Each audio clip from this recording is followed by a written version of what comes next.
Hello and welcome to Mad Hatter News. My name is Sarah and I'm an ex-Washington, D.C. news reporter turned Chicago-based comedian and entertainer. I got out of the media because it lies to you, and now I report whatever the fuck I want. Me reporting whatever the fuck I want. You don't owe me whatever. You should be scared. It's tea time.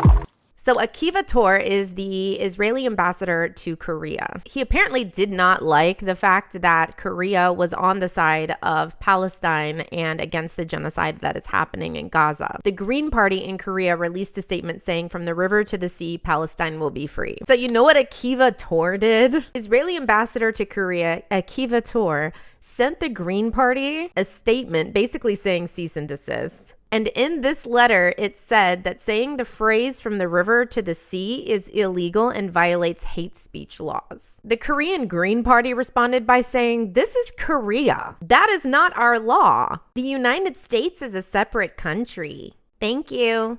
And then he ripped up the letter on camera. Go him. Go Green Party. So the Green Party received this and said, "Why is this in English?" Akiva Tor lives in Korea. He is the Israeli ambassador to Korea. He couldn't get someone to write the letter in Korean? He just gave this letter to a Korean official in a different language than what they speak? He is a government official in the country. And this government official that works in the country of Korea not only could not get someone to translate this to Korean, but also he clearly doesn't know the laws of Korea. How is this government official going to live in Korea and not know any of these things? These people's entire brains, and when I say these people, I mean the American government and the Israeli government, their entire brain is literally soaked in imperialism. The official response from the Green Party is that they will take their banner "from the river to the sea, Palestine will be free" down if Israel stops the genocide. Seems like a pretty fair trade to me. Now, Akiva Tor responded to this by saying, I guess they just don't understand what it's like to be under siege. So this Israeli ambassador to Korea thought it would just be a great idea to create a video of Korean citizens being attacked and kidnapped in the streets by masked assailants. He released a statement saying, quote, "We have reconstructed the horrifying terrorist incident that took place on October 7th to help South Koreans in East Asia, far away from Israel, understand the current war situation." Does he not think Koreans understand colonization? Modern day Korea is the product of colonization. I was just there 2 months ago and I couldn't believe how much more colonized Korea was than Japan. Koreans don't even think their culture is that cool because the fundamental fibers of their culture has been mutilated by colonialism. I walked around for days in Gangnam, in Seoul, rest stops off the highway, places that tourists would be, even places in the farmlands where tourists wouldn't be, or hiking in the mountains.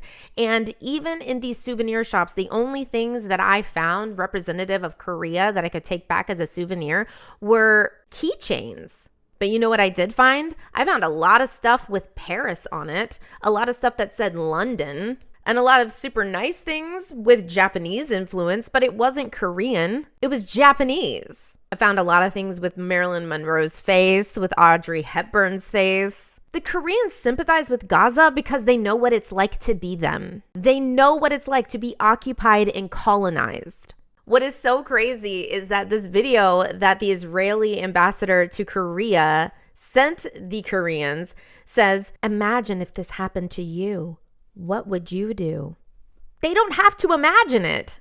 Besides the fact that he clearly thinks Koreans are stupid and couldn't possibly understand what's going on because it's so far away, he clearly doesn't know the history of the country that he lives in. And this isn't from ancient history. This isn't centuries ago. This was the 1900s. He doesn't know the laws of the area. He doesn't know how to get somebody to translate something to Korean in Korea where he lives. And he doesn't know the history of the land. Why is he there?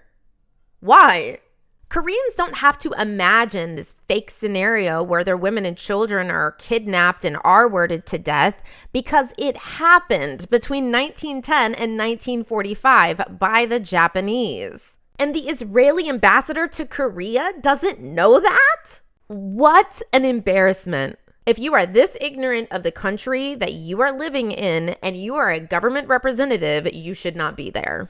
Besides that fact, this was extremely offensive to not just the Green Party, but to Koreans as an entire country. How dare somebody come in and tell them, you guys just don't understand? Millions and millions and millions of people died in Korea because of a genocide recently. That's just crazy to me. I could not believe the absolute audacity. And I just thought everyone should know. If you like this video, give it a thumbs up and subscribe for more tea. Speaking of tea, if you go to wholelifetea.com, it is a small business. And if you enter my code Tea Time, you get 20% off every order every single time. Support small businesses. The owner has been an herbalist for the past 10 to 12 years, and she is amazing. These teas are amazing, and they're really great gifts as well. Don't forget to subscribe, and I'll be seeing you guys back here next time. Bye.